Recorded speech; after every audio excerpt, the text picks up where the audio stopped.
Occupation reshaped urban life into a layered security architecture in which information, who knew what, about whom, and how reliably, became a critical resource.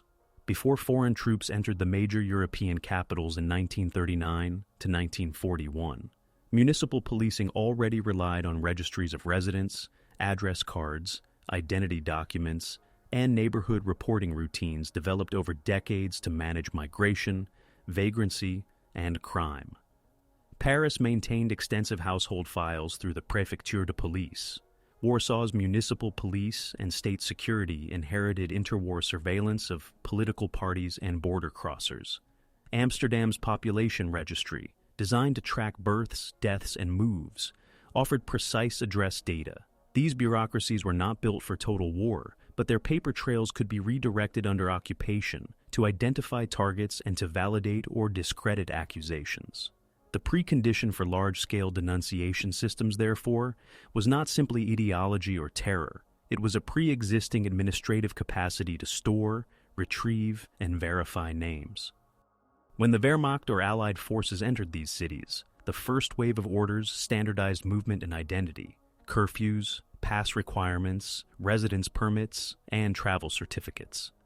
Military administrations and later civilian occupation offices divided responsibility across security branches: Wehrmacht Field Police, Geheime Feldpolizei, Ordnungspolizei, Criminal Police, and the political police linked to the Sicherheitsdienst. Local forces were retained or reconstituted. In Warsaw, the so-called Blue Police operated under German supervision. In Paris, the French police continued to patrol, answerable to both domestic authorities and German commands.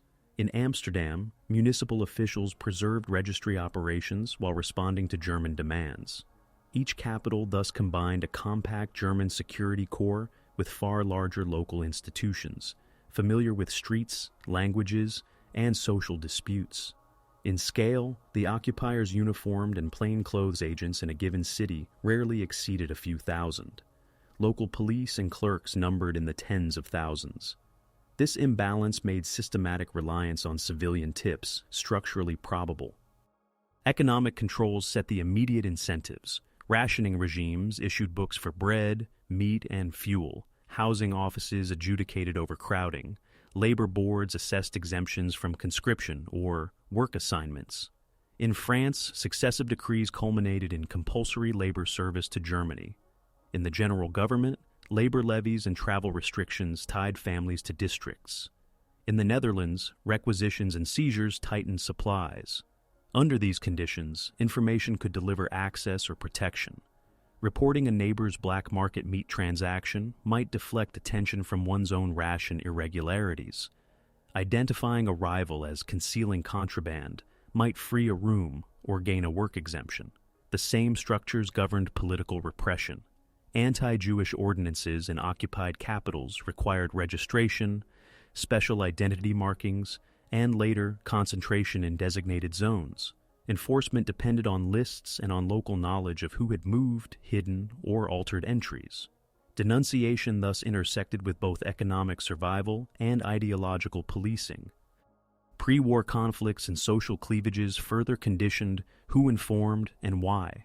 Trade unions in Paris, nationalist and minority politics in Warsaw, religious and class divides in Amsterdam. These landscapes supplied motives that long predated occupation. Individuals brought prior grievances to new authorities, dressing them in the language of security. Suspicious contacts, radio listening, currency speculation, or forged papers. The categories were broad enough to accommodate personal feuds, yet concrete enough for police files. Crucially, officials were not passive recipients. Police circulars and press notices invited useful information and explained how to submit it, by letter, in person, through telephone lines, or via neighborhood wardens. Reward schedules varied. Some administrations offered cash for weapons surrendered or for leads on sabotage. Others implied administrative favors rather than explicit payment. Fear operated alongside calculation. A tip could preempt suspicion falling on the tipster's household, workplace, or apartment block after a raid or bombing. Intelligence estimates inside occupation headquarters acknowledged limits. Security briefings in multiple capitals described the German apparatus as thin on language skills and reliant on intermediaries for district-level knowledge. File reviews emphasized corroboration. Anonymous letters were placed in holding envelopes until cross-checked against residency cards, employer rolls, or previous reports. The flow of tips rose after policy shocks, new labor drafts, tighter rationing, or the introduction of identity categories, because such measures created immediate stakes. It also rose after attacks, when collective punishments threatened entire neighborhoods. In these spikes, investigators tried to separate actionable threats from noise, aware that mass arrests could disrupt production or provoke backlash. Civilian authorities, municipal councils, supply offices, factory managers were drawn into the process, certifying addresses and employment statuses, thereby converting social administration into security verification. Public sentiment was neither uniform nor static. In each capital, segments of the population sought minimal contact with authorities, limiting exposure by strict compliance or by avoiding official venues where names were recorded. Others practiced selective cooperation, reporting strangers who appeared after curfew, or unknown men near rail depots, while ignoring long-standing neighbors. Minority and refugee groups faced higher risk. Foreign accents, non-standard documents, and transient addresses made them vulnerable to checks triggered by the slightest allegation. At the same time, underground networks mapped the administrative terrain, experimenting with forged ration cards, registry infiltrations, and safehouse rotations designed to blur the link between a tip and a successful arrest. The precondition for clandestine rescue or evasion was procedural knowledge, which office-stamped residence cards, which block wardens were strict or lenient, which inspectors verified births or deaths. Ethical frameworks available to civilians were shaped less by abstract doctrine than by immediate constraints. Families calibrated choices against probabilities, the likelihood of a search after a bombing, the expected scrutiny during food distributions, the risk that a coworker would trade a name for an exemption. Religious authorities, neighborhood committees, and professional associations issued guidance that stressed order or solidarity, but none could eliminate the basic arithmetic of exposure. People faced recursive uncertainty. A denunciation might be false, but investigation could still uncover unrelated infractions. Silence might protect a neighbor, but endanger one's own children if collective penalties followed. In this fear economy, decisions were made under incomplete information, with enforcement patterns constantly shifting as directives changed and as security offices competed for jurisdiction. By the eve of mass deportations, forced labor expansions, and intensified resistance actions, the principal ingredients of urban denunciation systems were in place: dense civil registries, compact but networked occupation. Security branches, large local police forces embedded in municipal life, scarce goods allocated by documents, and a public conditioned by curfews, searches, and audits. The capitals differed in language, law, and administration, yet shared the same operational equation. Information moved quickly when it conferred immediate advantage, and it stalled when verification costs were high, or when officials judged disruption too costly. The opening part of this history therefore rests on structure rather than motive alone. Occupation did not create the human impulse to report, conceal, or bargain. It supplied the bureaucratic channels, material incentives, and risks that made information a commodity, traded daily in apartments, stairwells, and offices where survival and enforcement met. Occupation moved from theory to routine through a sequence of orders that redefined how people, streets, and paperwork interacted. In Paris, German troops entered on June 14, 1940, and a military administration under the Militär Befehlshaber in Frankreich established curfews, censorship, and requisition rules within weeks. In Warsaw, capitulation on 28 September 1939 was followed by the creation of the general government on 26 October, with decrees on registration, currency exchange, and movement permits appearing in rapid succession. In Amsterdam, Dutch forces ceased resistance on May 15, 1940, and a civilian Reichskommissariat began issuing ordinances from late May onward. The opening phase in each capital involved identical administrative verbs: register, declare, surrender, apply, renew. Denunciation channels were embedded into these verbs as side doors. The moment residents had to present themselves at an office, another person could bring their name to that same office in a different context. Initial movements prioritized visibility and identifiability. Parisian residents were told to carry papers and comply with zone restrictions. Police patrols, still staffed by French officers, logged curfew violations and passed certain cases to German services. Warsaw residents faced compulsory registration of property and identity cards, with a decree of the 1st of December 1939 requiring Jewish armbands in the general government. The identification mark introduced a visual trigger for checks and for reports. In Amsterdam, population registers were kept intact and became a backbone for address verification. The early architecture of control fused German security branches, Wehrmacht, Field Police, Geheime Feldpolizei, SIPO, and SD, with local forces that understood neighborhoods. Because German units were compact in number, each relied heavily on municipal clerks, block wardens, and police desk officers who could validate a caller's tip against an index card or a ledger. Key players and command lines crystallized in parallel to the flow of reports. In France, the MBF coordinated with the German police attaché and later with SIPO-SD leadership in Paris, while the Préfecture de Police remained operational under French authority, but subject to German demands for arrests, files, and lists. In Warsaw, the Governor-General's administration sat alongside the office of the SS and police leader and the local Gestapo station. Early Gestapo leadership treated Warsaw as a priority for intelligence on resistance and economic life. In the Netherlands, Reich Commissioner Arthur Seyss-Inquart's offices worked with the higher SS and police leader and SIPO-SD branches, while city police maintained patrols and registry access. Across all three, complaint intake followed a similar path. Tips arrived by letter, telephone, or in person. A clerk opened a file with a date stamp. An officer coded the allegation by type, political, racial, economic, or public order, and assigned it for verification. The first decisions set rules for handling anonymous material. Circulars differentiated between signed statements, which could trigger immediate checks, and unsigned notes, which required corroboration. Investigators compared names and addresses with residency cards, employer rosters, tax files, and ration lists. If a tip alleged hidden goods, the case might go to economic police. If it mentioned illegal radio listening, it might be routed to political police. If it pointed to a forged identity card, it could involve the document office and criminal detectives. The decision tree reflected scarce manpower. A search required vehicles, witnesses, and seals. Therefore, offices preferred low-cost checks first: doorway questioning, mail surveillance, or employer queries. Local police remained the hinge because they could knock on a door without translation, or draw a map of a courtyard where a suspect supposedly met visitors after curfew. Public reaction to these early procedures varied by neighborhood type.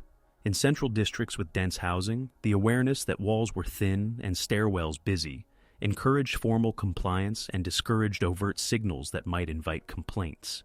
In peripheral zones with yards, workshops, or small sheds, the opportunity for quiet transactions increased, but so did the reliance on trusted intermediaries to avoid exposure. Markets converted quickly to ration coupon economies, and market inspectors acquired new weight. A butcher with access to meat could become the subject of competing reports. One customer seeking advantage might denounce a rival's extra purchase. Another might warn the butcher about surveillance to maintain supply. The opening phase thus created micro-balances where the cost of a report, time, possible retaliation, loss of neighborhood trust, was compared each day with the expected benefit: food, space, safety from a raid, or relief from labor obligations. Communication policy amplified the role of the population as censor. Occupation newspapers and wall posters published telephone numbers for reporting sabotage, weapons, or suspicious behavior. Reward notices appeared for information leading to the recovery of firearms or explosives, sometimes specifying sums or administrative favors such as travel passes. At the same time, proclamations warned against false reports, listing penalties that could include fines or detention. This dual message, encouragement to report, threat against abuse, signaled an intention to build a steady, verifiable flow rather than short bursts of denunciations that could overload offices. Press items describe solved cases, naming categories rather than individuals: illegal slaughter, currency hoarding, distributed leaflets, demonstrating that tips had consequences without revealing informants. The first measurable surges in denunciations tracked new paperwork deadlines. In Warsaw, property declarations and identity card renewals created queues where acquaintances could observe who lacked documents, who hesitated, or who left without a stamp. Tips increased in the days immediately after such deadlines. In Paris, the introduction of labor requirements and travel permits prompted reports from building concierges and employers who were asked to certify presence or absence. In Amsterdam, address changes and registry updates produced similar effects. Any inconsistency between an apartment's occupants and the registrar's list generated questions, which in turn generated letters from neighbors seeking clarity or advantage. This pattern left a timeline on paper, spikes of incoming mail, marginal notes scheduling a check, and follow-up entries recording whether a search occurred or a file was closed for lack of evidence. Early resistance testing, distribution of illegal newspapers, collection of weapons, clandestine radio listening, probed the same system from the opposite direction. Organizers learned which offices processed which accusations and adjusted behavior accordingly. If a district police station prioritized curfew violations but rarely escalated economic tips, a black market network might choose meeting points within that jurisdiction and avoid overt nighttime movement.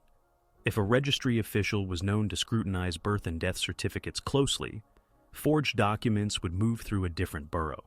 The first months were therefore a learning period for both sides. Security branches refined intake protocols and cross-branch cooperation. Underground actors refined their exposure maps, teaching recruits to vary routes and to separate identities from addresses whenever possible. The ethics of the opening phase were framed by uncertainty rather than by formal doctrine. Households considered what could be known by neighbors, by concierges, by co-workers, and by school officials, then adjusted routines to minimize detectable anomalies. Reporting a stranger might be interpreted as public-mindedness or opportunism, depending on later outcomes. Not reporting might be seen as solidarity or negligence if collective penalties followed an attack. Occupation administrators were similarly constrained by risk calculations. Excessive raids could disrupt production totals demanded by higher headquarters. Insufficient enforcement could invite bolder resistance operations. The initial decisions thus converged on procedures intended to stabilize the information market, create clear channels, publicize categories of offense, show that verified information would be acted upon, and signal that unverifiable or malicious tips entailed risk for the sender. By the end of this phase, denunciation had become part of daily navigation rather than an exceptional act. Residents carried papers not only for inspectors, but also for the informal audits of neighbors whose observations might travel to a desk. Offices standardized file numbers and routing slips to manage growing volumes. Security chiefs mapped tip density by district to allocate patrols. Local police learned to translate neighborhood disputes into administrative categories that could be checked or dismissed. The system did not yet reach its later intensity associated with deportations and mass labor transfers, but its essential mechanics were in place. An urban environment where names moved along corridors at different speeds, accelerated by scarcity, slowed by verification costs, and always conditioned by the knowledge that the next ordinance, the next deadline, could shift the advantage from silence to speech or back again. Strategic planning for denunciation systems emerged from wider occupation objectives: secure production, prevent sabotage, collect labor, and enforce racial and political ordinances without deploying large garrisons. Security staffs in Paris, Warsaw, and Amsterdam treated information as a force multiplier. Orders framed goals in administrative language: restore order, combat black markets, verify identity. But the operational metric was the volume of actionable leads per investigator day. The occupiers' concept assumed that urban populations, when given channels and incentives, would surface violations faster than patrols could discover them. To realize this, planners integrated 3 pillars: a centralized intake office capable of sorting reports by category and urgency, access to municipal registries to validate names and addresses, and coordinated tasking to police units able to act on short notice. Objectives were defined differently across echelons. German high commands focused on production quotas, rail security, and compliance with directives on Jews and political opponents. City-level German police sought steady arrest rates for specified categories. Illegal weapons, forged documents, banned organizations, while minimizing disruption to factories and transport nodes. Local authorities aimed to preserve essential services and avoid collective penalties that could destabilize districts. For the population, household goals were defensive: keep ration eligibility, avoid forced labor, and reduce exposure to inspection. Resistance networks assigned opposite goals to the same system: flood intake with noise, redirect suspicion, and degrade registry fidelity by creating plausible inconsistencies that could not be quickly resolved. Logistics began with paper. Paris retained the Préfecture de Police card indices and civil files. Amsterdam's population registry, long standardized, could produce address confirmations and family composition tables.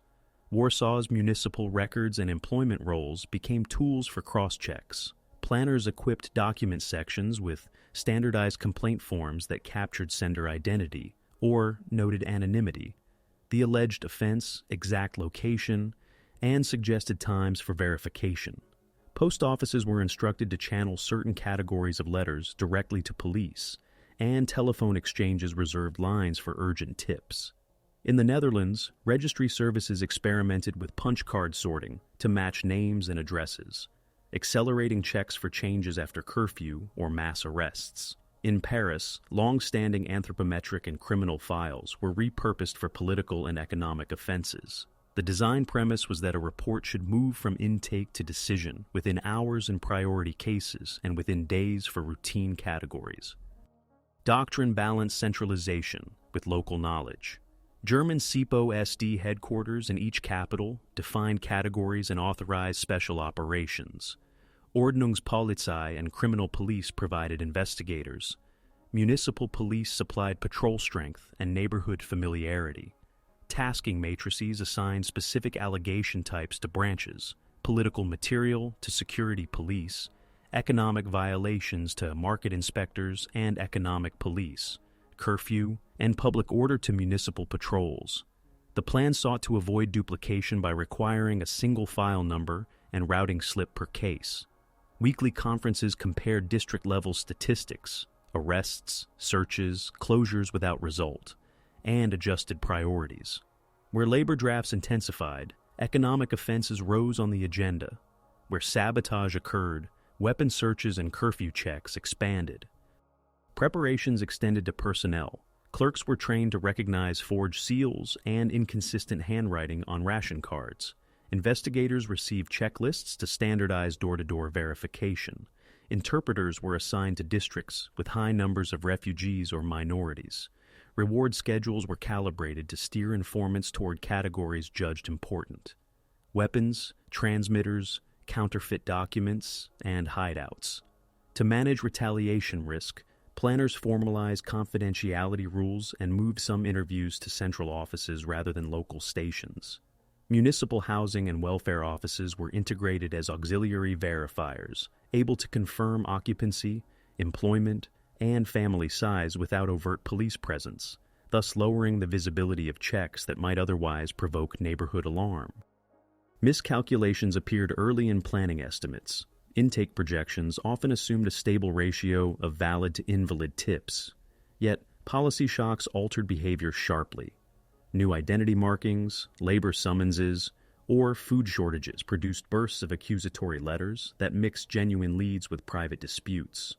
Overload threatened the verification timeline, reducing deterrent effect. Another miscalculation concerned the resilience of registries. Resistance groups targeted clerks and minor officials with moral appeals or material incentives, seeking delayed entries, altered spellings, or mismatched department rosters. Even small inaccuracies multiplied through the system, forcing investigators to conduct more site visits and creating backlogs that planning tables had not priced. Propaganda and counter-propaganda translated plans into public signals. Occupation notices and collaborationist newspapers published reporting numbers, explained categories of offense, and highlighted successful seizures or arrests. The message stressed order and routine. Reporting was framed as a civic action that protected food supply, transport safety, and workplace discipline. Radio broadcasts amplified the theme by warning that sabotage and black markets endangered families through collective penalties. Underground publications countered with guidance on silence, caution in queues, and the risks of anonymous letters. Leaflets documented cases where tips led to searches uncovering unrelated infractions, arguing that cooperation increased general exposure. Competing narratives aimed not at ideology alone, but at the population's risk calculations. Planning also addressed the spatial dimension. District maps overlaid complaint density, factory locations, rail spurs, and police travel times. In Paris, planners identified conciergerie-heavy streets where gatekeepers had high observational capacity. In Amsterdam, canal belts and courtyards were rated by visibility. In Warsaw, courtyards, attics, and outbuildings were cataloged for probable concealment. Patrol routes were altered to coincide with expected peaks, after curfew, market days, identity card renewal weeks. Search teams were paired with registry liaisons, carrying extracts to minimize disputes on the doorstep about names or family members. Evacuation plans for buildings under inspection were written to keep tenants separate, limiting information exchange that could compromise informant anonymity. A final planning strand concerned escalation thresholds. Security staffs defined when a single report warranted a knock, when two independent tips justified a search, and when a pattern across addresses triggered a district operation. These thresholds were adjusted by category and district risk, with written authorizations to ensure accountability to higher commands and to municipal counterparts who feared disruptive sweeps. Planners recognized that denunciation economies could backfire if perceived as arbitrary. Hence, the system strove for procedural regularity, receipt, registration, verification, action, and closure, with statistics to show proportionate enforcement. By the close of the planning cycle, the capitals shared a common architecture, centralized intake, registry-backed verification, mixed German-local tasking, calibrated rewards, and published categories that made citizenship legible through documents and behavior. Yet beneath the apparent order lay structural vulnerabilities, surges that outpaced manpower, registries open to silent alteration, and a public constantly recomputing whether to speak, remain silent, or mislead. The next phase would test whether these plans could maintain control once raids, deportations, and forced labor intensified, and once clandestine networks adapted at scale to the very procedures designed to stabilize the flow of information. Contact between planned systems and daily life produced the first measurable confrontations. Investigators used early denunciations to test routing and thresholds. A letter alleging illegal radio listening in a Paris apartment, a call about forged papers in a Warsaw workshop, or a concierge note in Amsterdam reporting unusual night visitors. Each case moved through intake to verification with a timestamp, a file number, and an assigned branch. Doorway checks began with document inspection, followed by a search limited to rooms listed on rental records. If the allegation concerned restricted goods, market inspectors joined police. If it mentioned meetings or literature, security police took the lead. The first engagements were small in scale, one staircase, one courtyard, but they set precedents for evidence standards and for cooperation between German services and local forces. Urban terrain shaped outcomes. Multi-tenant buildings concentrated risk because one report could expose several households. In Paris, concierge controlled mailboxes and door lists, enabling investigators to confirm names quickly. In Warsaw, Internal courtyards and outbuildings required additional personnel for cordons. In Amsterdam, canal houses with deep plots demanded room-by-room inventories cross-checked against population registry entries. Early operations established routines. Witnesses counted the items sealed, a sketch mapped entry points, and a registry liaison compared the occupants present with the official roster. Where addresses did not match, officers opened parallel files, expanding a single denunciation into multiple verifications, thereby converting one accusation into a small neighborhood audit. The first arrests often involved technical violations detected while pursuing other allegations. Curfew breaches surfaced during searches for weapons. Missing work permits were discovered while investigating forged ration cards. Offices recorded these as collateral findings, useful for statistics and deterrence. To preserve credibility, investigators documented why a search had begun and what had been found that was unrelated to the original claim. This record-keeping mattered because informant reliability would later be reviewed. Cases built on a single denunciation without corroboration were flagged for supervisory review, especially if they produced no result, to prevent over-reliance on a single source. Civilian responses diversified as the first operations became known. Households adjusted routines to reduce detectable irregularities. Radios were moved away from windows. Meetings shifted to times that matched legal travel. Ration coupons were stored separately from identity cards to minimize the appearance of aggregation beyond household size. Traders and artisans adopted staggered delivery schedules to avoid peaks that could trigger neighbors' suspicion. Rumors about specific officers or stations circulated, and residents derived rules of thumb about where strictness was above average. These micro-adaptations were pragmatic rather than ideological, oriented toward reducing a profile that could be translated into a report.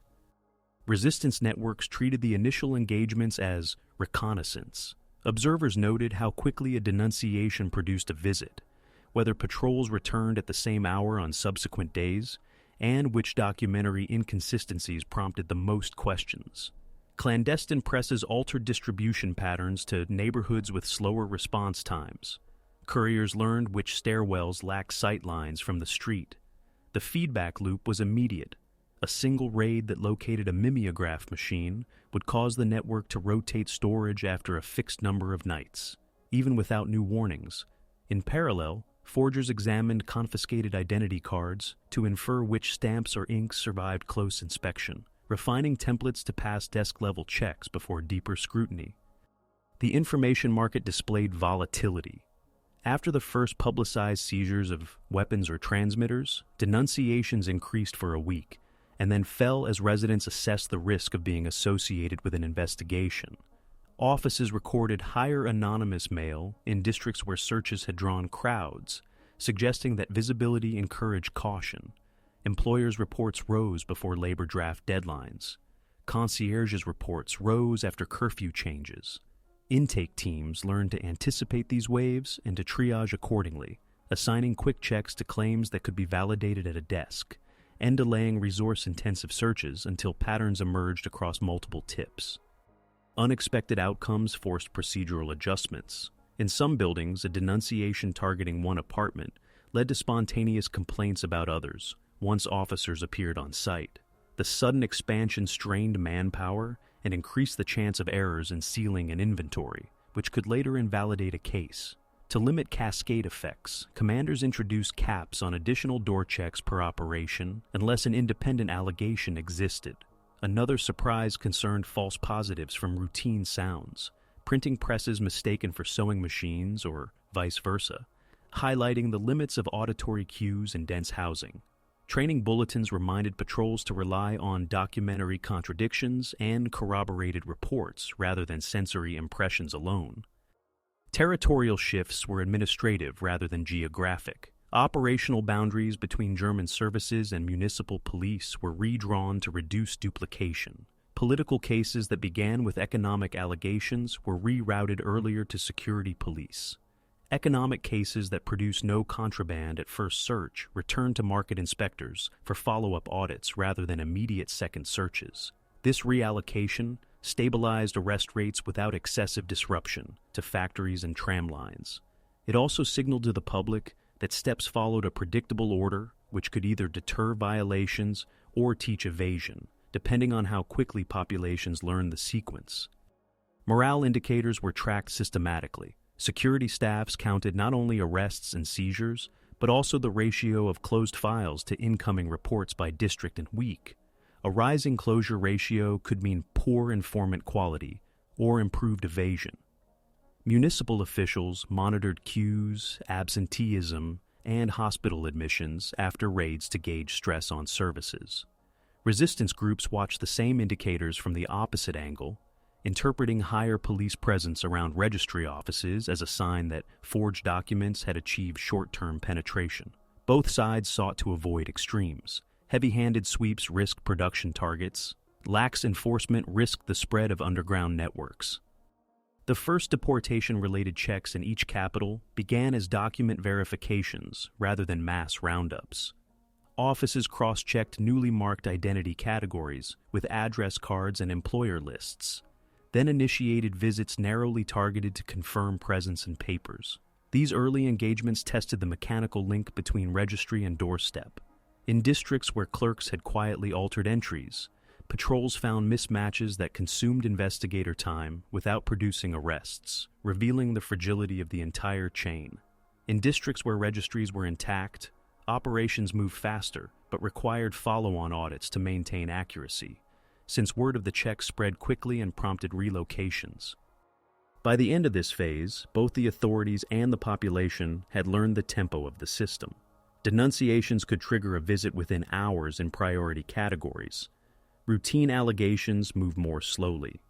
Households recalibrated behavior around this tempo, aligning movement with permitted windows and aligning documents with declared household composition.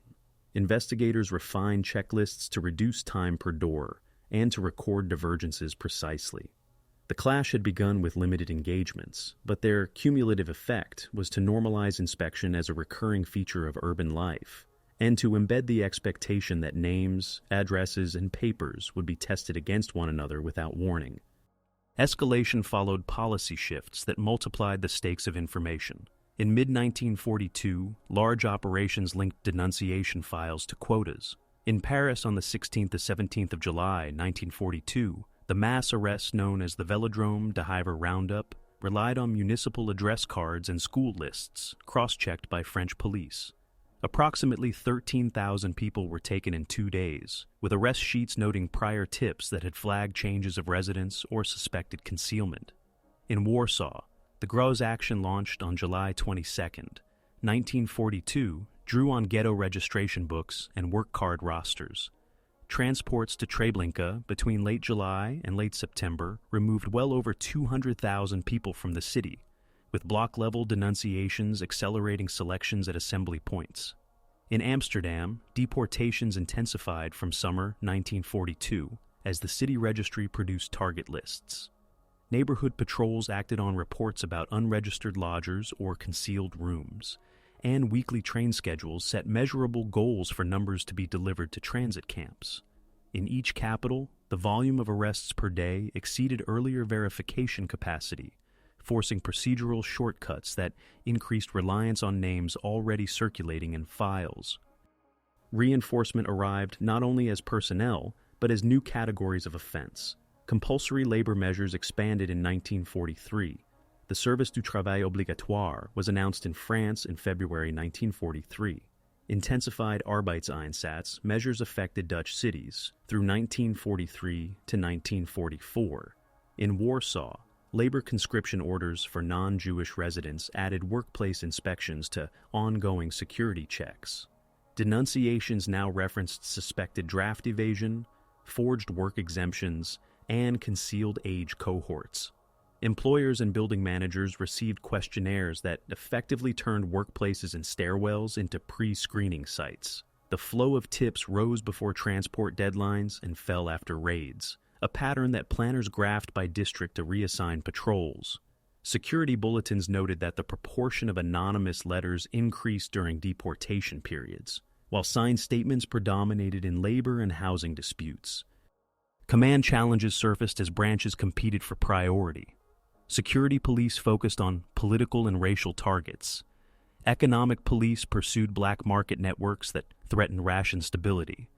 Municipal forces balanced curfew enforcement with crowd control during searches.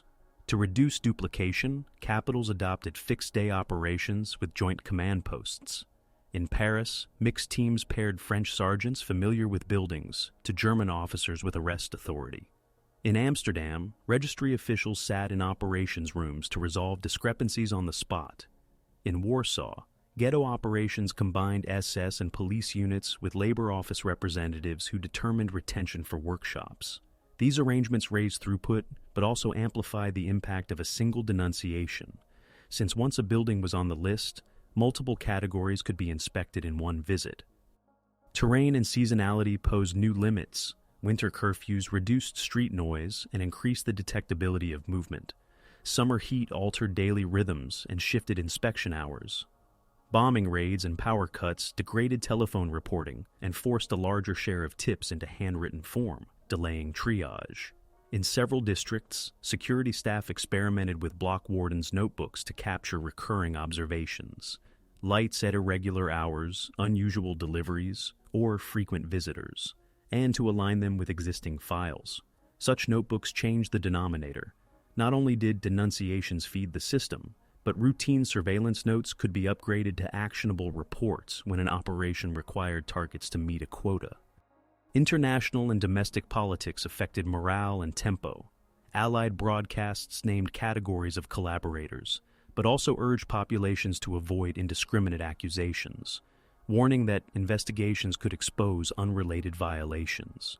Underground press in each capital printed guidance on minimizing exposure, limit conversations in queues, standardize cover stories, and avoid storing multiple identity documents at one address. Administrations responded with notices emphasizing penalties for false denunciations. Fines and detention terms were specified to deter score settling. Nonetheless, case reviews showed that a significant share of files that began as political or racial tips ended in economic charges, unauthorized slaughter, coupon irregularities, or unlicensed trade, illustrating how escalation widened the net beyond the initiating allegation. Casualty and arrest figures rose with the frequency of building-level operations. In deportation weeks, daily arrests in a single Paris arrondissement could number in the hundreds. Amsterdam districts recorded roundups that cleared entire streets in hours. In Warsaw, street cordons around transfer points concentrated thousands at a time. Collateral effects were tracked: tram delays, factory absenteeism, and hospital admissions following searches. To preserve production, some factories arranged on-site checks with lists provided in advance, effectively creating closed circuits where denunciations from co-workers were filtered by foremen before security arrived. This reduced transport times but created new tensions within workplaces, reflected in subsequent files citing shop floor disputes. Resistance adapted by targeting the system's verifiers. In Amsterdam, attempts to sabotage or burn registry offices sought to break the link between a denunciation and a valid address. In Paris, forgers developed stamp sets that matched the texture and spacing of municipal seals, lowering detection at first glance. In Warsaw, couriers rotated addresses and used work card privileges to move between districts during curfew windows. Security circulars replied with rotating stamp models, spot checks that compared ink batches, and portable address extracts to be carried by patrol leaders. Even so, verification time per case increased, and closure rates without result rose in districts where registries had been compromised, indicating a measurable degradation of system accuracy. The ethics of survival tightened as collective penalties were announced for attacks on officials. After assassinations or sabotage, posters specified hostages' numbers and categories, prompting rapid spikes in anonymous mail as residents sought to distance themselves from suspects. Families calculated whether sheltering someone matched the new risk curve. Some chose relocation, others invested in document consistency, ensuring that ration cards, employment slips, and residence permits aligned to reduce triggers during a search.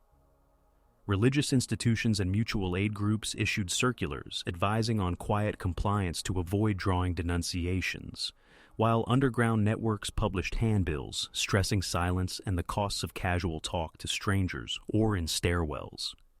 By late 1943 and into 1944, escalation culminated in citywide operations synchronized with rail timetables and labor requisitions. Command posts displayed wall charts with quotas, street grids, and file numbers arranged by priority. Tip intake did not diminish. Rather, its role shifted from initiating to confirming targets already produced by lists. Investigators were instructed to record whether a raid originated from registry data, workplace checks, or public reports, creating a statistical base for later evaluation.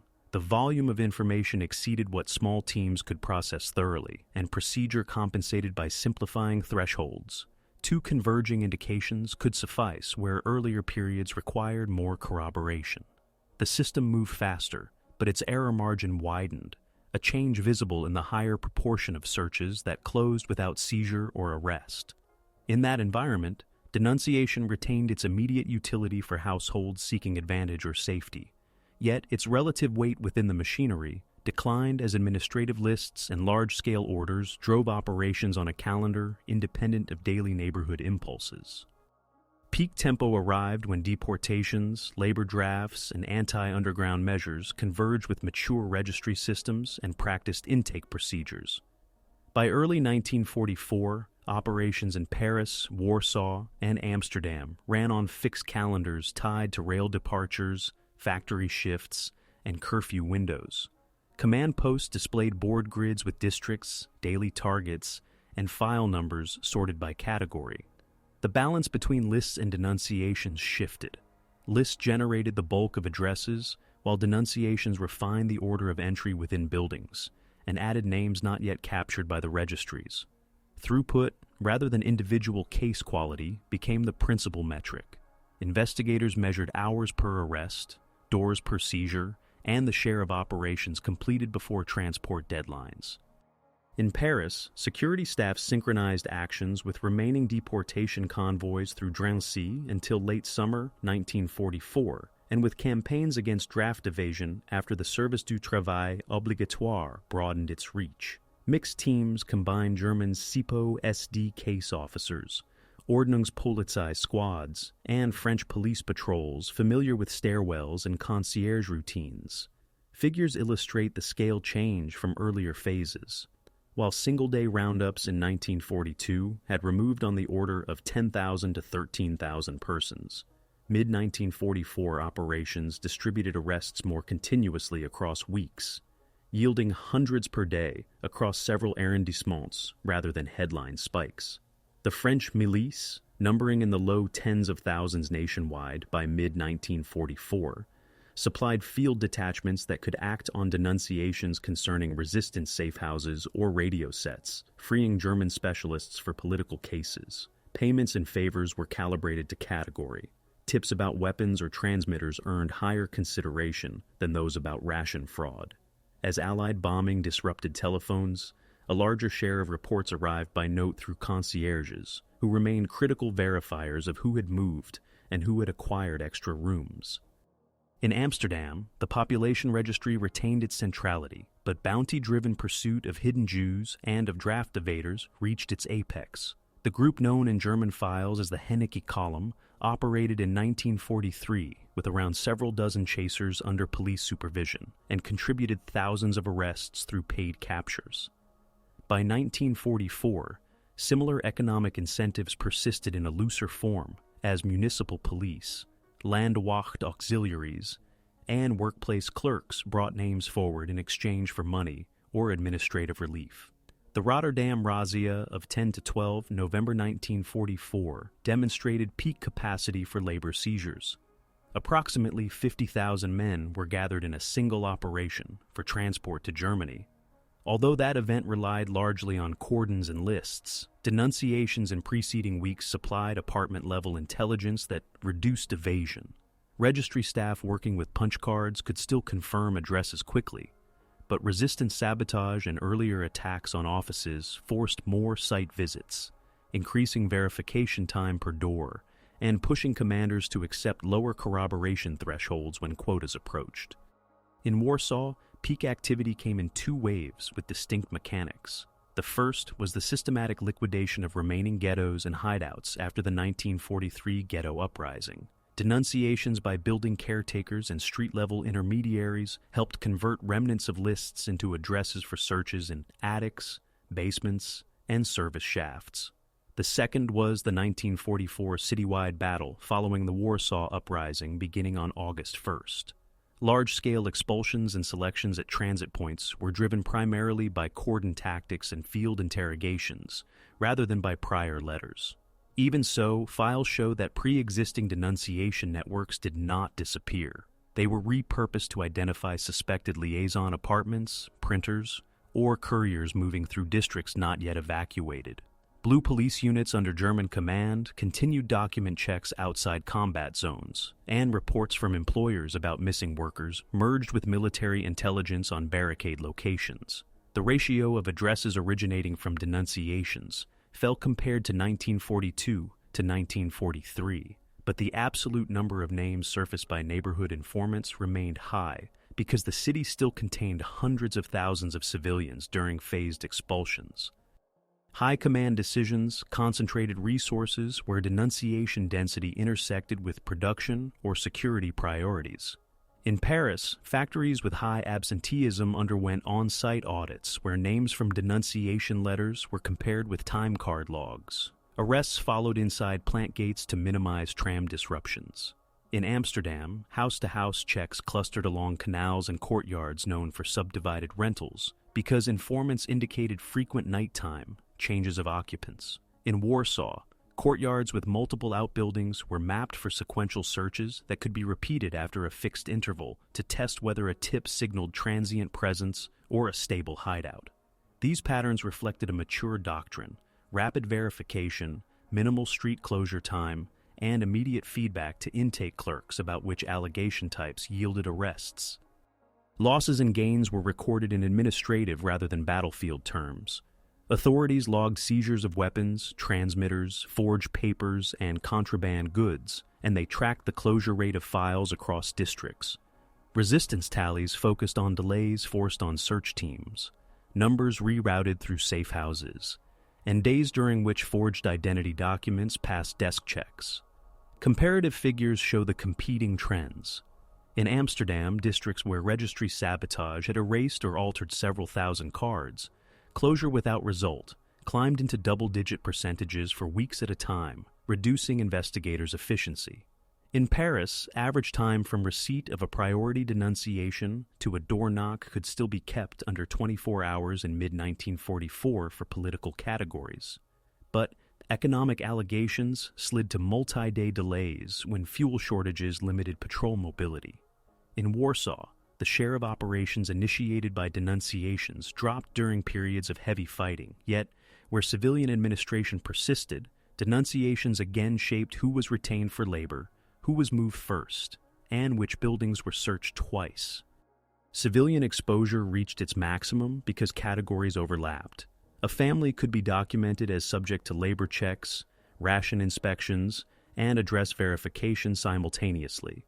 Informants, too, faced risks. Files include cases where false reports were penalized with fines or brief detention, particularly when they consumed transport assets needed for higher priority actions. Yet, penalties varied. In districts pressed for throughput, supervisors tolerated higher noise to maintain momentum. That tolerance fed a secondary market, intermediaries who offered to deliver letters to the right desk or to phrase allegations in the categories most likely to be actioned. Underground groups exploited the same knowledge to seed misleading tips that would divert searches to empty rooms or to addresses already compromised.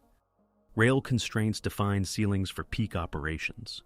Paris could only feed deportation trains at the rate that rolling stock, guards, and line capacity allowed.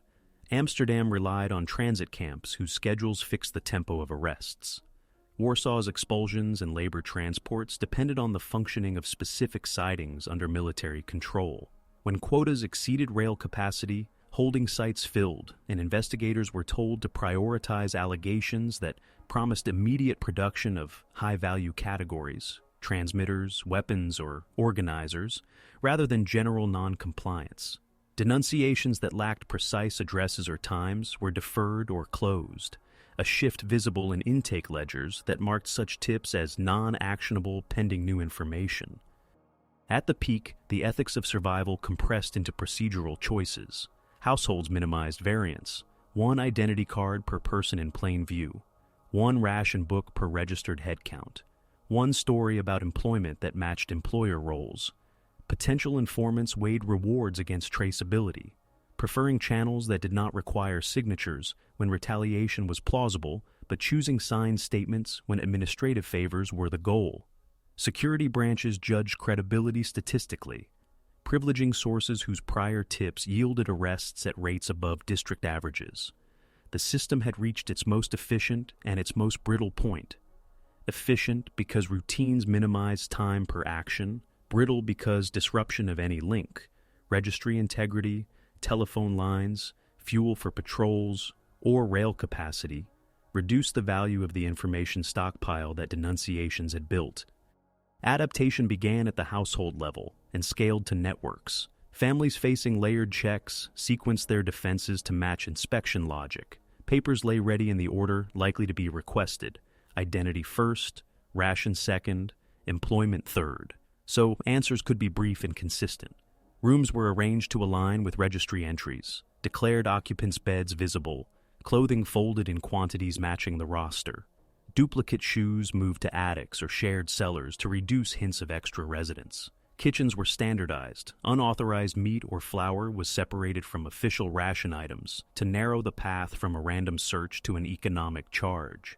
These adjustments did not stop denunciations, but they lowered the probability that a single allegation would yield collateral violations. Workplaces developed parallel routines. In Paris, foremen kept attendance ledgers synchronized with time clocks to preempt accusations of absences tied to draft evasion. In Amsterdam, shop stewards consolidated requests for leave or relocation so that unauthorized moves did not stand out individually. In Warsaw, factory passes were stamped on predictable cycles, allowing workers to present a regular pattern at checkpoints. Where possible, employers packaged verifications to police as bundles rather than single names, making it harder to extract a denunciation from routine workforce management.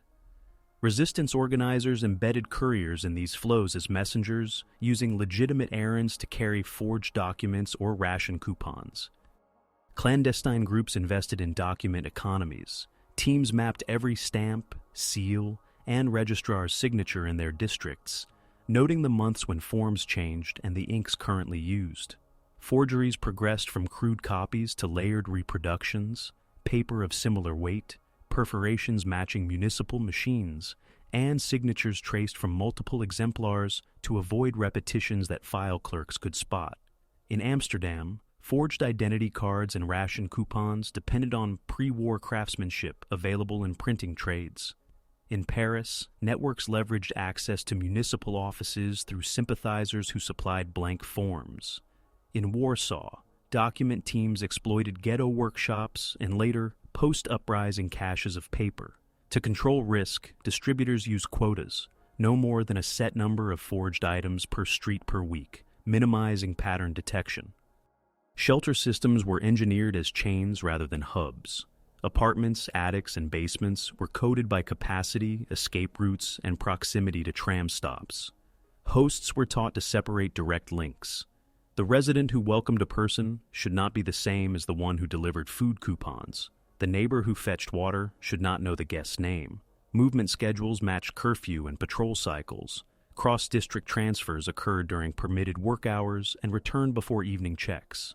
In Paris and Amsterdam, attics connected through contiguous buildings allowed short-range relocations without street exposure. In Warsaw, courtyards with multiple staircases offered alternate exits during searches. Rescue networks tracked the reliability of addresses statistically, retiring locations after fixed use counts or after any suspicious inquiry.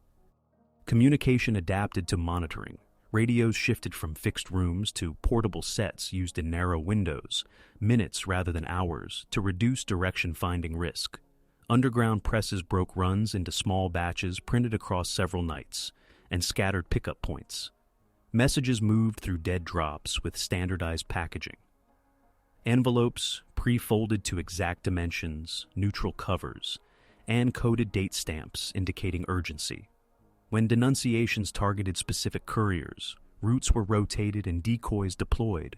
Messengers carrying non-critical papers shadowed primary carriers to absorb routine stops. Loss accounting was formalized. If a courier failed to check in at a predetermined time, prearranged substitutions activated, and addresses linked to that courier were placed on hold. Authorities counter-adapted with statistical grading of sources. Intake offices assigned reliability scores based on past outcomes. A tipster producing arrests in more than a specified percentage of cases received priority routing. Sources whose reports yielded closures without result were demoted. Stings tested forgeries by issuing controlled batches of documents to identified channels and then checking where and when they surfaced. Radio monitoring units shortened triangulation cycles by coordinating receivers across districts.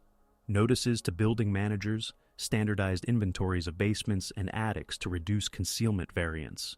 Economic police used ledger analysis to associate meat or fuel delivery spikes with addresses named in tips, feeding patterns back to patrol schedules. Resource management shaped both sides' choices. Resistance rationed scarce items, paper, ink, metal type, and food, by allocating them where marginal impact was highest. Forged employment letters for transport workers who could move people in parcels. Identity cards for individuals whose skills were system critical. Coupons to safe houses supporting multiple residents. Administrations, constrained by fuel and manpower, concentrated searches on blocks with recent multi-source indications, avoiding random sweeps that consume time per door. Where bombing or power cuts degraded telephones, both sides reverted to hand-carried notes, slowing tempo and increasing exposure risk for messengers. Psychological pressure was tracked and managed. Security services measured morale indirectly through absenteeism, queue behavior, and rumor frequency reported by block wardens. Underground groups used similar metrics: attendance at clandestine meetings, willingness of households to host, and the stability of donation levels. After visible raids, willingness to speak fell. After quiet periods, networks found recruitment easier, but detection rose as novice participants made procedural errors. To sustain discipline, resistance issued brief manuals. Keep stories short. Avoid volunteering extra details. Coordinate with one contact only, and treat every request for names as a potential probe. Administrations replied with posters reminding the public of penalties for sheltering or for forging, and by publicizing cases where forged documents failed at desk checks to restore the deterrent value of the registry. Innovation continued at the edges. In Amsterdam and Paris, sympathetic officials adjusted registry entries to create near-true covers. Slight alterations to names or ages that match the person's appearance and speech, lowering the risk of exposure during conversation. In Warsaw, post-1943 survival relied on micro-concealments, false walls, ventilation shafts adapted for short stays, and caches designed to pass a quick knock-and-look inspection, while failing under prolonged searches that were less common due to manpower constraints.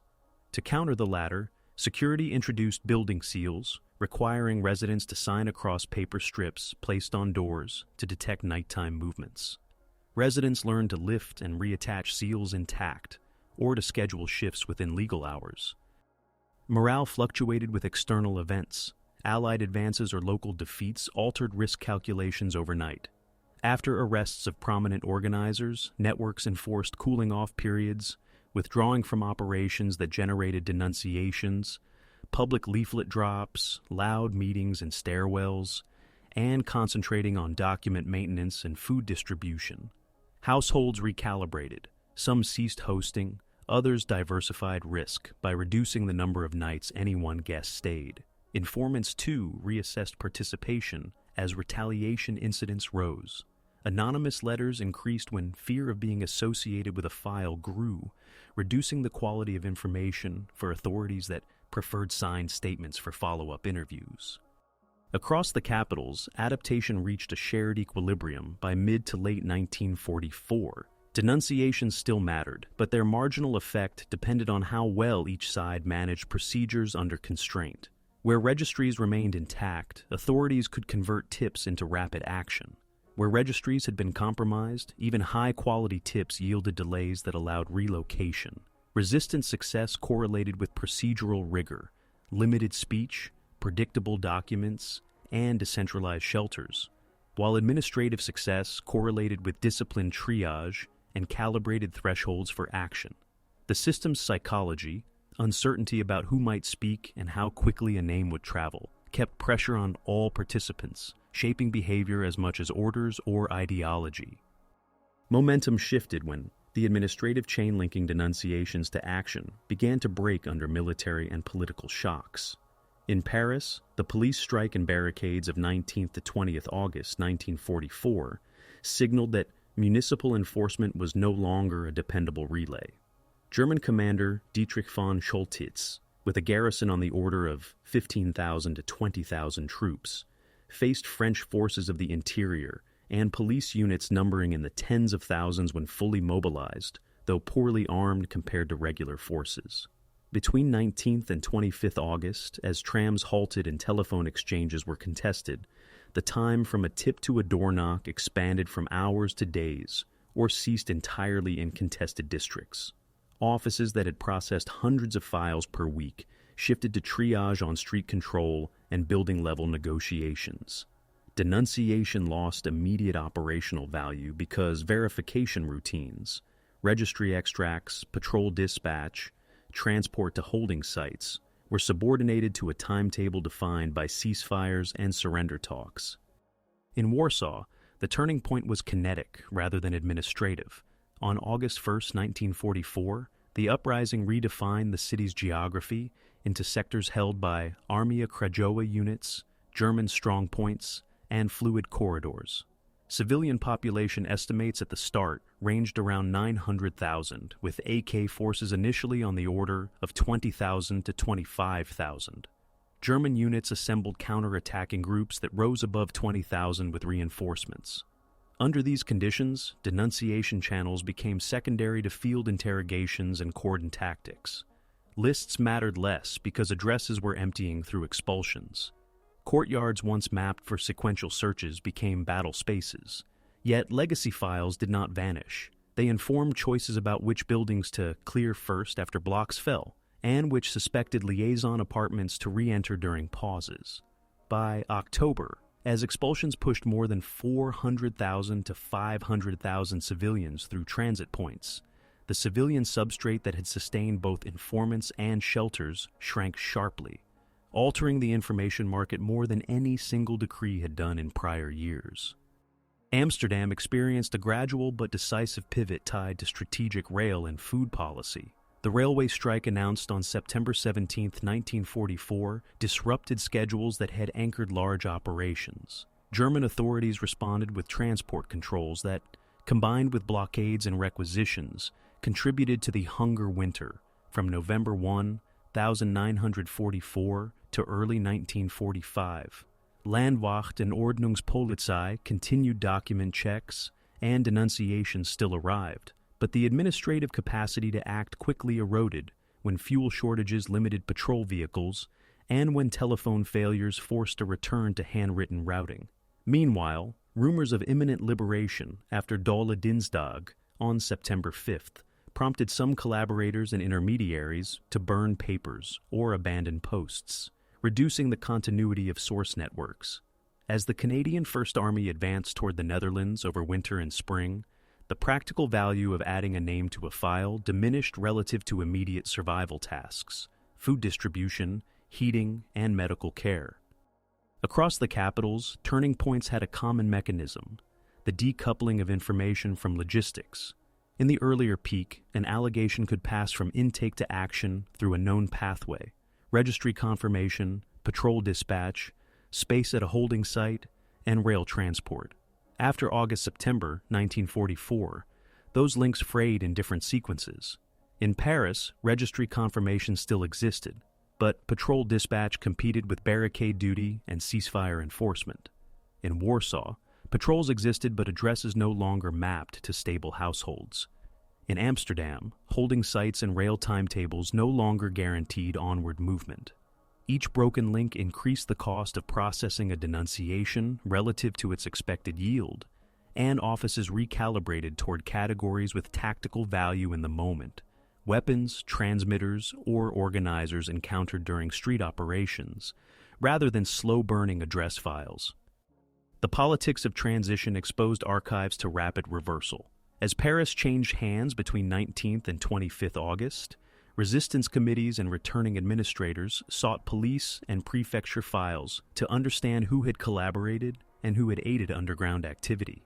In Amsterdam during winter and spring 1945, resistance units prepared to seize municipal registries intact to preserve civil documentation, while also identifying wartime informant networks. In Warsaw, German demolition and evacuation orders in autumn 1944 destroyed or removed large quantities of police paperwork, limiting post-war reconstruction of denunciation patterns, but also erasing verification trails that had underpinned prior operations. The fate of archives mattered because it set the stage for the next information economy, epuration or legal reckoning, and because it altered incentives in the final months. Participants who anticipated scrutiny adjusted behavior, from filing fewer signed reports to seeking to distance themselves from earlier roles. Quantitatively, the ratio of arrests originating from denunciations declined relative to those from cordon and search or battlefield capture. In Paris during the last week before liberation, operations initiated by prior lists gave way to surrenders and negotiated withdrawals. In Amsterdam after November 1944, the large Rotterdam razzia of 10 to 12 November, which netted approximately 50,000 men for labor, illustrated a cordon method independent of neighborhood tips, though informed by earlier address knowledge. In Warsaw after August, detentions followed the capture of blocks rather than desk-driven warrants. Intake ledgers, where preserved, show concurrent drops in actionable letters and rises in undeliverable mail as addressees moved or offices relocated. The social direction of denunciation also turned. During occupation peaks, most reports flowed toward German or collaborationist offices. As power shifted, new authorities and neighborhood committees began receiving reports in the opposite direction. Names of suspected informants, profiteers, or those who had benefited from seizures. The categories inverted, but the mechanics remained recognizable: statements, corroboration, and thresholds for action. This reversal created immediate dilemmas. Administrators needed to stabilize public services and prevent retaliatory spirals, yet they faced demands for rapid screening. Interim rules often mirrored earlier procedures: witness requirements, file numbers, and verification against surviving registries, because bureaucratic continuity offered both speed and a defense against later challenges. Turning points altered ethics under uncertainty. Residents who had previously used silence to lower exposure now weighed proactive declarations to new authorities to preempt accusations. Former informants judged the value of coming forward with additional information versus the risk of self-incrimination. Those involved in rescue weighed whether to document their actions for protection or to maintain former secrecy to shield remaining contacts. In each capital, the calculus was sensitive to dates. Actions taken before a recognized transition date, 21st to 25th August in Paris, 1st August to 2nd October in Warsaw, 17th September onward in the Netherlands, were interpreted differently in later proceedings than actions taken after those dates. Finally, the turning point reframed the purpose of information. Under occupation, denunciation had aimed to trigger searches and arrests within defined bureaucratic channels. After the shift, information became the raw material for reconstruction, issuing identity papers to displaced persons, restoring property to original owners, and screening officials for continued service. The same registries that once validated accusations now underpinned relief lists and housing allocations. The immediate tactical power of a single tip diminished, but the strategic weight of documentary accuracy increased, because it would set baselines for post-war legal and administrative decisions. The system had not ended. It had changed aim, with names and addresses moving through new corridors shaped by liberation schedules, military lines, and the survival needs of cities emerging from years in which information had been both currency and risk. Combat operations ended in each capital on different calendars, and withdrawal transformed denunciation from a tool of daily policing into a subject for legal review. In Paris, the German garrison capitulated on August 25, 1944, after a week of street fighting and negotiations. The provisional government restored French administration and reactivated the Préfecture de Police. Immediate priorities, food distribution, transport, and medical services, competed with demands to screen officials and residents. Files from occupation years were retrieved, sealed, or copied. Some offices created duplicate ledgers to prevent loss during transfers. Committees received reports naming alleged informants, profiteers, or officials who had supplied lists. The procedure mirrored earlier systems: a statement, a file number, corroboration, and a threshold for action. Where possible, 2 independent testimonies were required before temporary suspension from service. The objective was to prevent reprisals in queues and stairwells, while public order was re-established. In Warsaw, combat ceased on October 2, 1944, with the capitulation of the Home Army in the city, followed by mass expulsions and systematic destruction. Civilian numbers passing through the Pruszków transit camp in September-October reached several 100,000. Many were routed to the general government, others to labor sites. German withdrawal in January 1945 left a largely depopulated and damaged urban area.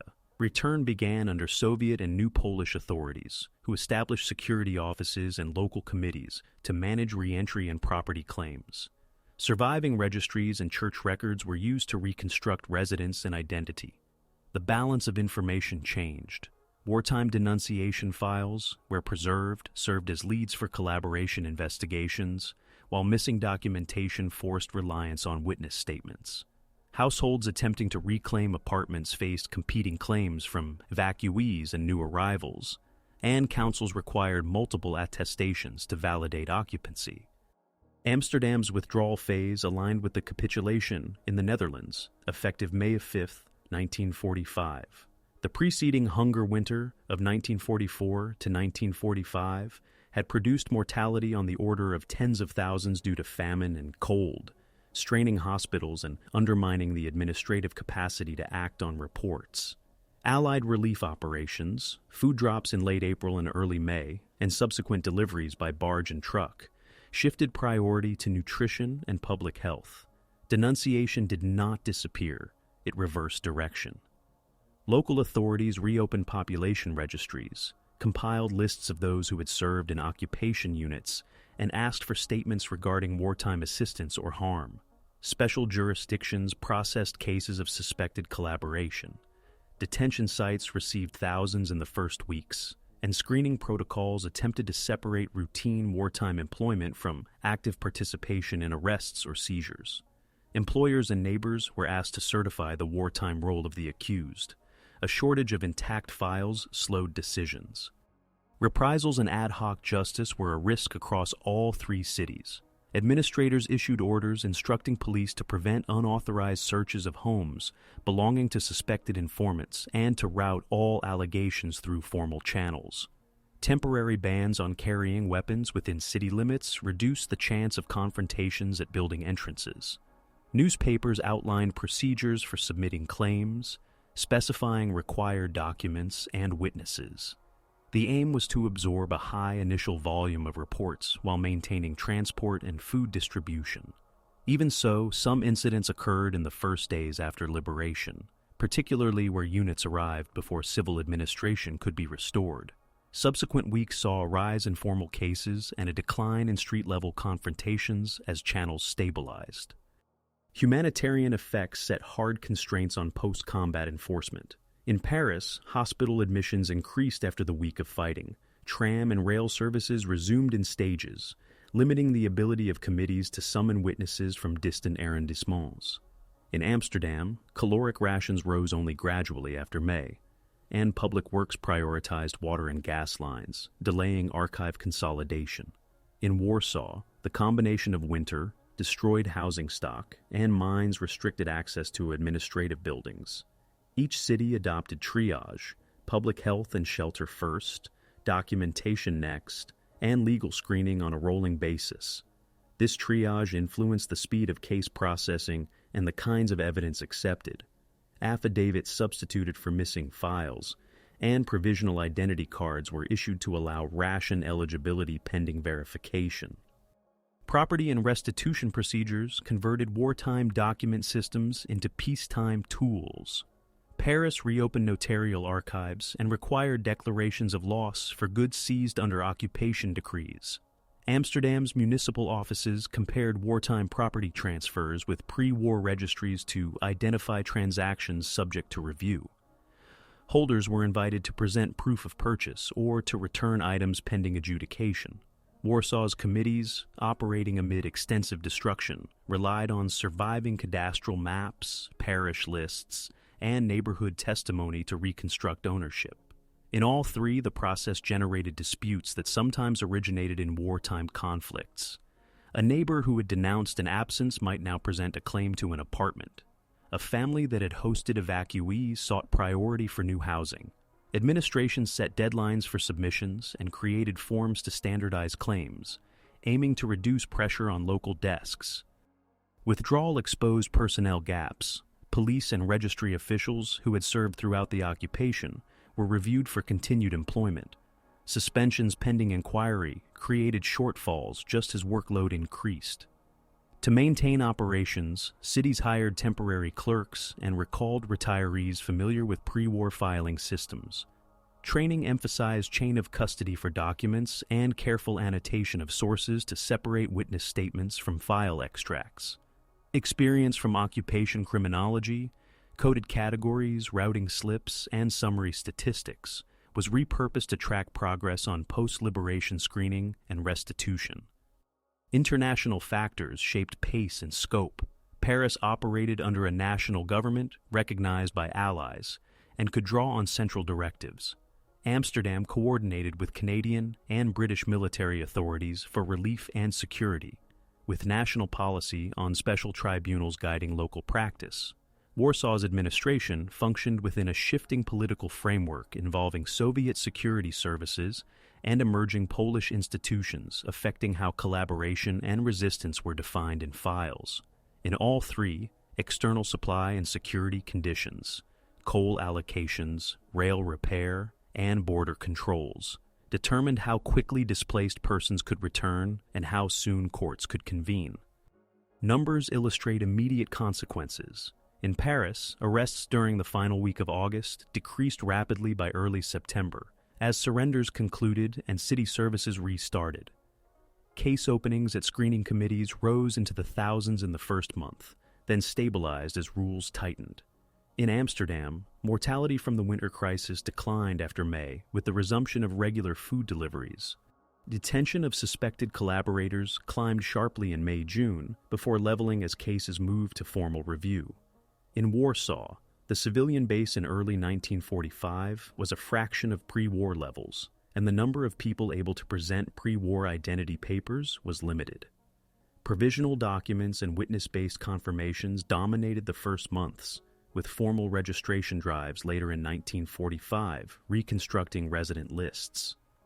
The ethics of the aftermath rested on record accuracy and proportional procedure. Authorities balanced pressure for swift decisions with requirements for corroboration, recognizing that wartime denunciations could reflect both genuine offenses and personal disputes. Households navigated parallel tasks, reclaiming property, establishing identity, and responding to inquiries about past behavior. Former informants, rescuers, and bystanders alike faced a new risk calculus shaped by reverse channels of information and by the availability or absence of documentation. Withdrawal ended street fighting, but it initiated an administrative campaign in which names, addresses, and statements again determined access to housing, food, and employment, this time under institutions that aimed to stabilize cities emerging from years in which information itself had been a rationed good. The long-term significance of denunciation systems lies in how they standardized the circulation of names as a governing method and then persisted transformed inside post-war institutions.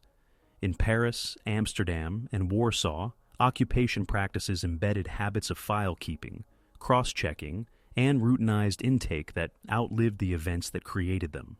Public administrations after 1945 rebuilt registries for rationing, housing allocation, and voting rolls, often with staff trained during the occupation. What changed were the legal predicates and oversight.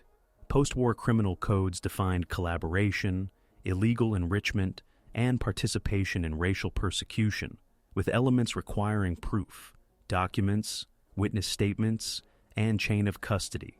Screening bodies adopted thresholds similar to wartime verification, two converging testimonies or a documentary trace, yet added appeal routes, time limits, and evidentiary standards. The legacy, therefore, mixed continuity in technique with discontinuity in purpose. Political effects unfolded on national timelines. France's epuration comprised judicial and administrative tracks between 1944 and 1949, registering hundreds of thousands of cases at initial intake and passing a smaller fraction to courts. Penalties ranged from loss of civil rights to imprisonment. The Netherlands convened special courts-martial and tribunals from 1945, processing tens of thousands of files as internment camps emptied into legal channels through 1947 to 1948. In Poland, changing sovereignties shaped categories and jurisdiction. Early investigations of German-sponsored policing and property seizures overlapped with emerging prosecutions directed by new security services. In each setting, the fate of wartime informant networks was folded into broader questions about legitimacy, reconstruction, and alignment with Allied or Soviet frameworks. The administrative weight of those choices is visible in budgets and staffing. Police archives expanded, data processing units grew, and procedures for storing, indexing, and retrieving names became permanent features of governance. Civil society absorbed and argued over the memory of denunciation. Survivor associations in France, Netherlands, and Poland documented rescue, concealment, and forced labor, producing sworn statements and name lists that entered municipal archives. Memorial projects focused on deportation sites and transit camps, fixed dates, 16 to 17, July 1942, arrests in Paris. Summer 1942, wave in Amsterdam. 22nd July to September. 1,942 deportations from Warsaw as anchors for public ceremonies. Family claims for recognition relied on the same mechanics as earlier screening. Corroborated testimony, workplace records, and parish or municipal entries. Over decades, as testimonies accumulated, historians compared categories, distinguishing between economic, political, and racial denunciations, and quantifying how often a report translated into an arrest versus a closure without result. The presence or absence of registries shaped findings. Intact Dutch municipal files allowed fine-grained reconstructions. Warsaw's losses limited coverage, pushing analysis towards surviving fragments and court records from post-war trials. Ethical debates addressed responsibility under constraint. Legal doctrine drew lines between participation, acquiescence, and omission by asking whether a person's action met causal and intent requirements, whether a report was specific enough to foresee an arrest, whether the reporter expected material benefit, whether the accused had been subject to prior threats or collective penalties. Committees weighed the role of fear economies, ration access, labor exemptions, housing priority, against the damage that reports produced. The same calculus informed recognition of rescue, documentation of shelters, forged papers, or food assistance required names, dates, and routes, mirroring the occupation's reliance on exactness. Over time, distinction solidified in administrative practice. Compensation tables, rehabilitation certificates, and entries in national rolls reflected procedural, not rhetorical judgments. International jurisprudence absorbed lessons from urban denunciation systems into later human rights instruments. The codification of crimes against humanity and non-discrimination principles in the late 1940s to 1950s intersected with municipal realities, the risk that registries could be turned to persecution, and the need for safeguards around data, identity marking, and due process. Municipal police education incorporated case studies on anonymous tips, emphasizing corroboration and proportional response. Post-war privacy debates, when they emerged decades later with computerized records, returned to occupation-era examples to argue for limits on data linkage between residents, employment, and political or religious categories. Thus, the trajectory from paper cards to punch cards to electronic files kept the core question in view: how to maintain services that need addresses and names without recreating conditions for coercive sorting. Urban sociology and economics traced how fear economies altered neighborhoods. Studies of housing turnover in 1940 to 1944 compared pre-war and post-war mobility, noting spikes aligned with deportations, labor drafts, and later restitutions. Price series for ration coupons on black markets showed how scarcity created incentives to report competitors, and how after 1945, those markets collapsed as supplies stabilized. Workplace records revealed the double use of firms as both production sites and screening nodes, first for draft evasion or illegal trade, later for vetting employment histories. The measured legacy is therefore not only legal, but spatial and material: which streets emptied, which workshops lost staff, and which blocks rebuilt social trust faster, based on the density and character of wartime files. Comparative figures clarified the scale at which denunciation interacted with larger mechanisms. In Paris, large roundups removed on the order of 13,000 people in 2 days in July 1942, followed by continuous arrests in 1943 to 1944 at lower daily rates.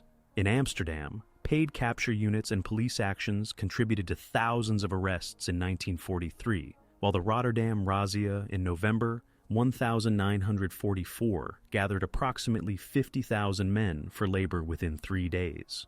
In Warsaw, the 22nd July to September 1942, deportations moved well over 200,000 people, followed by 1943 to 1944, searches for remaining hideouts, and then mass expulsions in August to October 1944.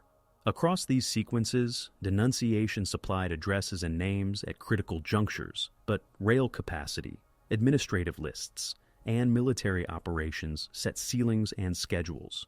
Post-war screening bodies handled tens of thousands to hundreds of thousands of files, yet only a subset reached trial, reflecting filtering thresholds designed to stabilize societies under severe strain. Education and commemoration translated administrative history into public narratives. Museums and curricula placed registries, passbooks, and ration cards alongside testimonies to make visible the mechanics of identification and enforcement. Documentary films reconstructed the steps from tip to file to search, and from liberation to screening committee, showing continuity in paperwork and changes in authority. These presentations emphasized chronology and procedure, dates of decrees, categories of offense, and organizational charts, allowing audiences to see how routine acts accumulated into systems. The legacy here is methodological, a preference for records and cross-checking over generalized labels, the same principle that shaped the original systems, but now oriented toward transparency and scrutiny rather than control. Finally, the ethics of survival that dominated households' calculations did not disappear with the end of occupation. They informed post-war civic norms about speech, privacy, and neighborly obligation. Cities adopted complaint procedures with explicit penalties for malicious reporting, and with protections for whistleblowers in defined categories such as public safety or corruption. The balancing act, encouraging information that protects common goods while deterring information that endangers persons, remains central to urban governance. The occupied capitals of 1939 to 1945 supplied a dense record of how names travel under pressure, how institutions convert tips into action, and how societies later revisit those paths to allocate responsibility, restore rights, and guard against future misuse. The historical significance of these denunciation systems, therefore, is not only in what they destroyed or saved at the time, but in how they taught administrators, courts, and citizens to read files, weigh testimony, and understand the power embedded in seemingly ordinary lists.